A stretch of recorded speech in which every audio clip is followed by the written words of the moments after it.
Assalomu alaykum hurmatli ko'ruvchilar. Sharq Turkiston ovozining kundalik xabarlarini ko'rishinglarni qarshi olamiz. Tövəndə diqqətinizə xəbərlərimizin təfsili məzmunları bolsun.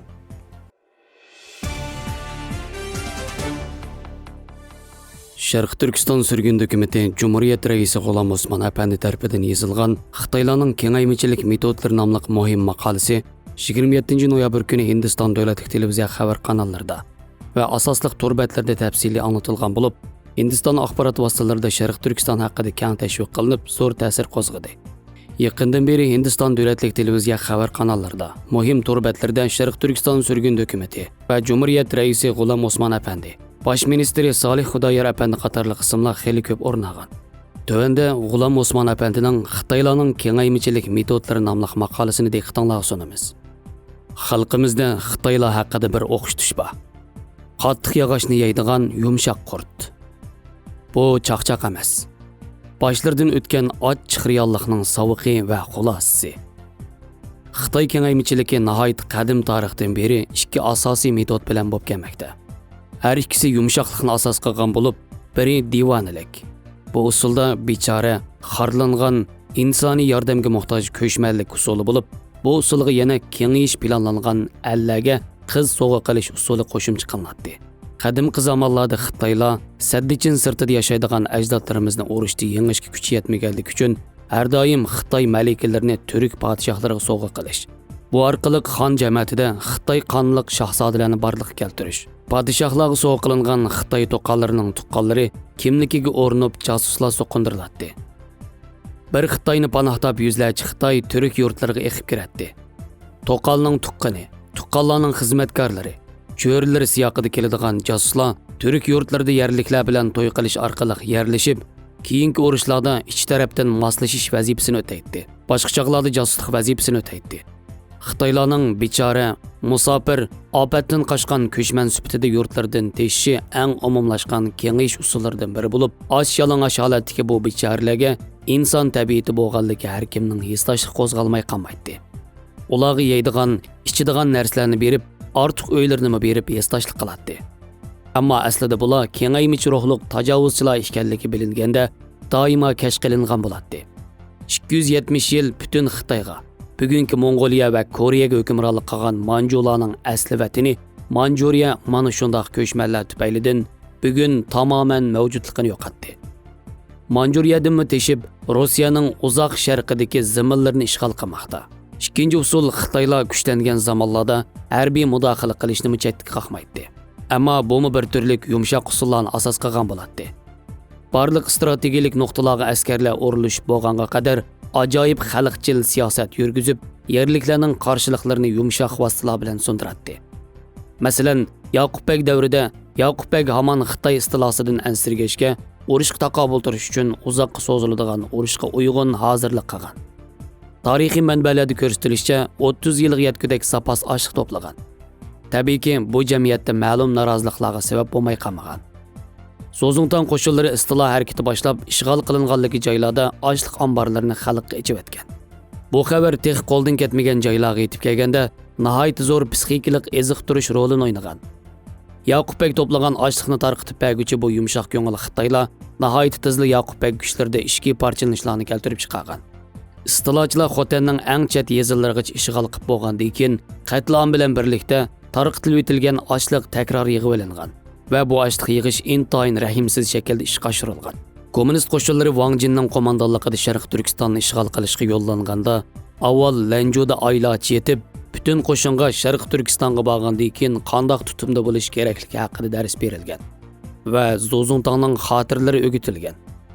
Sozungtangning istilo tajribalari o'gitilgan bu askarlar bir yoqdan shovinistlik milliy ruh singdirilib, Sharq Turkistondagilarning do'st xalqlar emasligi, hammasining potensial dushman ekanligi ta'lim berilgan.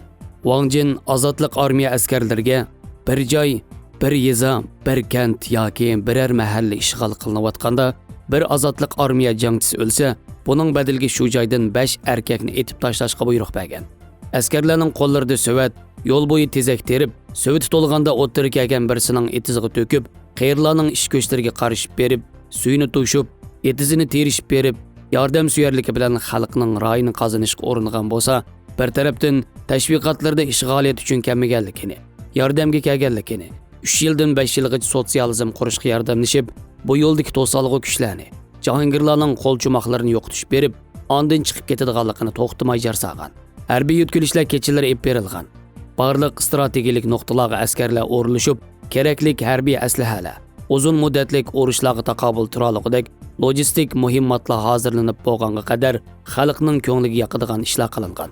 Ammo yoshirin o'ltirilishlar, suiqasdlar bilan Sharq Turkiston xalqining dohisi bo'lib qolish ehtimoli bo'lgan shaxslarni yo'qotishni qo'ldan bermagan. Ondan kommunistlarning yolg'on dilo yasash odati bo'yicha xalq suygan kishilarning qasd kuchrash voqealarini o'z yo'qotmoqchi bo'lgan yerlik kuchlarga, guruhlarga yoki kishilarga döngib, yana bir munch qirg'inchiliklarga, siyosiy tozalashlarga yo'l ochgan. Xalq padi psixologiyasiga ega bo'ladigan bo'g'ashqa hamon yuzaki ko'rinishlar bilan go'l bo'ladiganligi, orqadagi ishlarga diqqat qilmaydiganligi, bularga diqqat qilish tashkillik bir harakat ekanligi, hech kim tarafidan tashkillanmagan xalqning bundoq nozik halqalarga diqqat qilishi mumkin emasligi nazarga ilinsa, Sharq Turkiston istilosining qanday ro'yobga chiqqanligini tushunishga bo'ladi.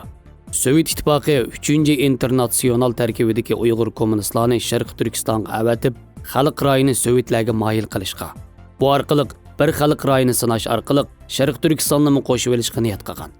3-internasionalning josuslari 20 yilcha Sharq Turkistonda faoliyat qilgan bo'lsa-mu, yurt cho'nlari orasida olib berilgan ray sinashlarda xalqimizning ruslarni qattiq deb rad qilishi, Xitoylarni yumshoq, ruslardan yaxshiroq deb tanlashi ana shu Xitoy atalmish yumshoqligidan bo'lgan deyishga bo'ladi.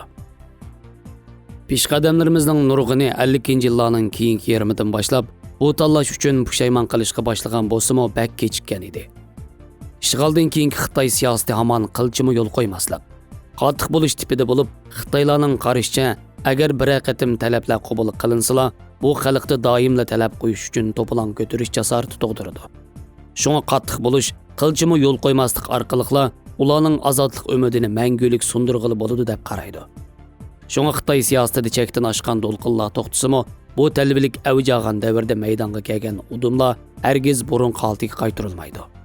Zulmda ilgirlashli bo'ladi, orqaga yenish bo'lmaydi. Xitoy siyosatidagi qattiqlik, qilchimi yo'l qo'ymaslik maydonidan shuni ko'ramizki, Xitoy hukmronlik sharoitida turib, hech qanday kishilik huquq, avtonomiya, kultur haqqi deganlarning bo'lishi mumkin emas. Xitoy hukmronligi tamoman oxirlashganda milliy masalalar hal bo'ladi. Xitoylarning mustamlikachiligida tadrijiy odatlantirish, tadrijiy ko'niktirish, asoratga ko'ndirish planlangan bo'lib, kommunistlar davrida bu siyosatlar texmi voyaga yetdi. Texmi planliq shaklda elib berildigan bo'ldi. Shuning bilan kishilarda o'rinishlarimiz oqmaydi. Xitoylardan qutulish mumkin emas deydigan idrok hosil qilish uchun o'gitilgan chorasizlik umumlashtirilmoqda. Xitoylarning ko'chmanligi boshqa xalqlarning ko'chmanligiga o'xshamaydi. Xitoylarninkida cho'qimki siyosiy g'araz yoshiringan, qora niyatli ko'chmanlik bo'lib, Xitoylar har qanday demokratik jamiyatdimi demokratik ongni qabul qilmaydi.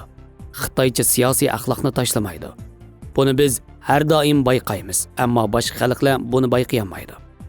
Masalan, o'zlarini demokratchilar deb ataydigan g'arbdagi Xitoylarmi Sharq Turkistonni ajdodlari besib olgan zamin deb qabul qilishga yaqin kelmaydi.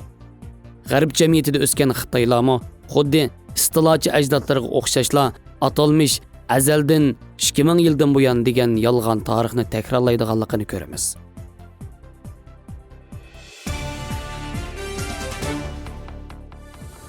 Xabarlarimizni yoqtirib ko'rganingizga rahmat. Ko'rishguncha omon bo'linglar. Xayr xo'sh, Allohga omonat.